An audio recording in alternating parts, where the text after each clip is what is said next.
ರಣಾಕ್ಷ cinema ಇದೇ ತಿಂಗಳು 27ರಂದು ರಾಜ್ಯಾದ್ಯಂತ ಬಿಡುಗಡೆ. ದೇವರು ಮತ್ತು ದೆವ್ವದ ನಡುವಿನ ಸಂಘರ್ಷದ ಚಿತ್ರಕಥೆ. ಕಾಮಿಡಿ ಕಿಲಾಡಿಗಳು ಖ್ಯಾತಿಯ ನಟ ಝೀರುಂಡೆ ರಘು ನಾಯಕ, ರಕ್ಷಾ ರೂಹಿ ನಾಯಕಿಯಾಗಿ ನಟಿಸಿರುವ ಚಿತ್ರ ರಣಾಕ್ಷ ಸಿನಿಮಾ ದೇವರು ದೆವ್ವದ ನಡುವಿನ ಸಂಘರ್ಷದ ಸುತ್ತ ನಡೆಯೋ ಸಸ್ಪೆನ್ಸ್ ಥ್ರಿಲ್ಲರ್ ಜಾನರ್ ಕಥಾ ಹಂದರ್ ಹೊಂದಿರುವ ಈ ಚಿತ್ರಕ್ಕೆ ಕೆ ರಾಘವ್ ಅವರು ಕಥೆ ಚಿತ್ರಕಥೆ ಬರೆದು ಆಕ್ಷನ್ ಕಟ್ ಹೇಳಿದ್ದಾರೆ. ಇದೇ 27ರಂದು ರಣಾಕ್ಷ ರಾಜ್ಯದಾದ್ಯಂತ ಬಿಡುಗಡೆಯಾಗಲಿದೆ ಎಂದು ನಿರ್ದೇಶಕ ಕೆ ರಾಘವ ತಿಳಿಸಿದರು.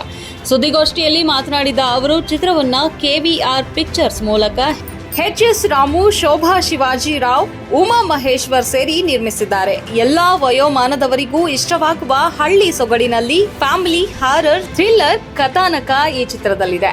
ವಿಶಾಲ್ ಆಲಾಪ್ ಅವರ ಸಂಗೀತ, ದೀಪಕ್ ಕುಮಾರ್ ಅವರ ಛಾಯಾಗ್ರಹಣ ಈ ಚಿತ್ರಕ್ಕಿದೆ ಎಂದು ತಿಳಿಸಿದರು. ಸಕಲೇಶಪುರ, ಹೊನ್ನಾವರ, ಮೂಡಬಿದ್ರೆ, ಕಾರ್ಕಳ ಸೇರಿದಂತೆ ಕರ್ನಾಟಕದ ಹಲವಾರು ಸುಂದರ ಲೊಕೇಶನ್ಗಳಲ್ಲಿ ರಣಾಕ್ಷ ಚಿತ್ರದ ಚಿತ್ರೀಕರಣ ನಡೆಸಲಾಗಿದೆ. ಈ ಚಿತ್ರದಲ್ಲಿ 3 ಹಾಡುಗಳು ಹಾಗೂ 3 ಸಾಹಸ ದೃಶ್ಯಗಳಿವೆ ಎಂದರು.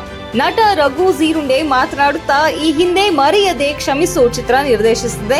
ನನ್ನ ನಿರ್ದೇಶನದ 2ನೇ ಚಿತ್ರವಿದು. ನಿರ್ಮಾಪಕರಿಗೆ ಈ ಚಿತ್ರದ ಒಂದು ಲೈನ್ ಕಥೆ ಹೇಳಿದಾಗ ಇಷ್ಟಪಟ್ಟು ಒಪ್ಪಿದ್ರು. ರಣಾಕ್ಷ ಎಂದರೆ ಹದ್ದಿನಂತೆ ಕಣ್ಣಿಟ್ಟು ಕಾಯುವವನು ಎಂದರ್ಥ.